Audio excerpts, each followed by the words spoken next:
Welcome to the JAFFRAY method of painting. Starting with the base of the form, I like to get a feel by using the first thick paint that I take off my brush to give me a feeling of what I would like my bark to look like, going off slightly the actual silhouette of the tree in order for that paint to sit on a nice lighter surface, so that as I want to create the illusion of a brighter spot there or another dimension without having to mix a color for it, but using the colors that are within my environment on the painting. And just another lovely way to spontaneously get into here.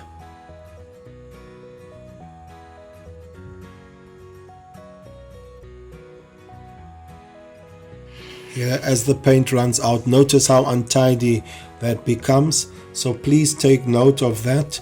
Always keep your brush well loaded, otherwise you'll be painting back into the sky. It does create some very interesting blobs of color, so please do take note of that. So there is a place where it creates something else, and I'm always looking for the ways that brushes will do that, leave their own little markings and peculiarities, and try to incorporate those into creating a convincing image to my viewers. Always take note of how the effect of lighter colors going over the darker color behaves, and then how that same lighter color behaves as it slips off the darker color, having only the lighter color underneath, the red in this instance, which I'm using to highlight the tree, a mix of burnt sienna and yellow ochre.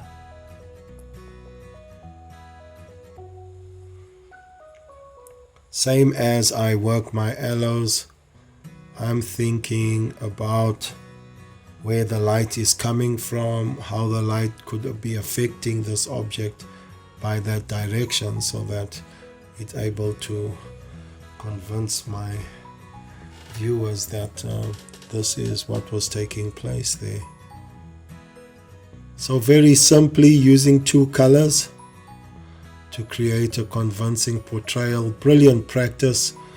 Quick silhouette of a tree. Get in there with your one color only. I love painting this time of day. I'll include it in the kits that I'll be having available soon, where you can order the same palette and create the same mountainscape with a lonely tree. I think I'll give him some aloes just to keep him company.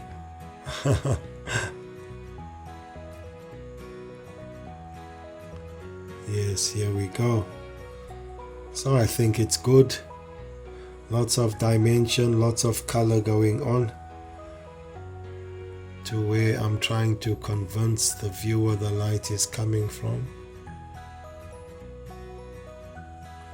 I think there really is that effect. You could also put a cool highlight here. It would work amazingly. But in this case now, I just want it to be almost a convincing tree in shadow, basically. Very interesting effect as we step off the canvas here and there.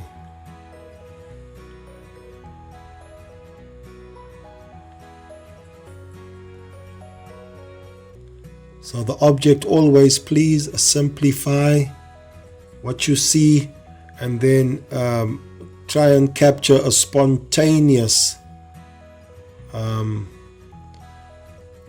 explosion on the canvas, so to speak, of what you saw. So you don't want to spend too much longer than is necessary to capture the feeling of the moment, and therefore I found that these practice techniques really give me the ability to get up in there at will, so that I don't waste time having technical challenges. I understand how my paint is working when it's dry on the brush, when it's wet on the brush, when I drag. Family, I just wanted to speak to you guys about a question that people a lot of the time they ask me. They say, Jason, why landscape? And the simple answer is that landscape painting allows you to paint even when you're not painting, and that's really important. So for me, landscape painting brings out the best in a person, I believe, because you always want to be true to the science of light. Many paintings, they just don't have that in them, where people are taking note of the time of day and very simple things like that. How to control the greens in your painting by using red, and how to control the correct blues in your sky, because there is always that transition from cobalt to ultramarine, especially here in the southern hemisphere. So that's one of the most important things, I believe, is to start learning how to paint by going out into nature and looking at nature and copying nature, comprehending nature, as Victor Schauberg used to say. Copy and comprehend nature. That's really important. So for me, landscape painting means that you can paint while you're not really painting, because you just look around you and everything that you learn in the studio is seen just before your eyes, the prismatic color wheel, the chromatic color wheel. So I really hope that answers that question, and please feel free to ask me any questions in the comment section, and I'll do my best to answer it the best that I can. See you in the studio. Cheers. Before you go, please remember to like and subscribe. And happy painting, everyone!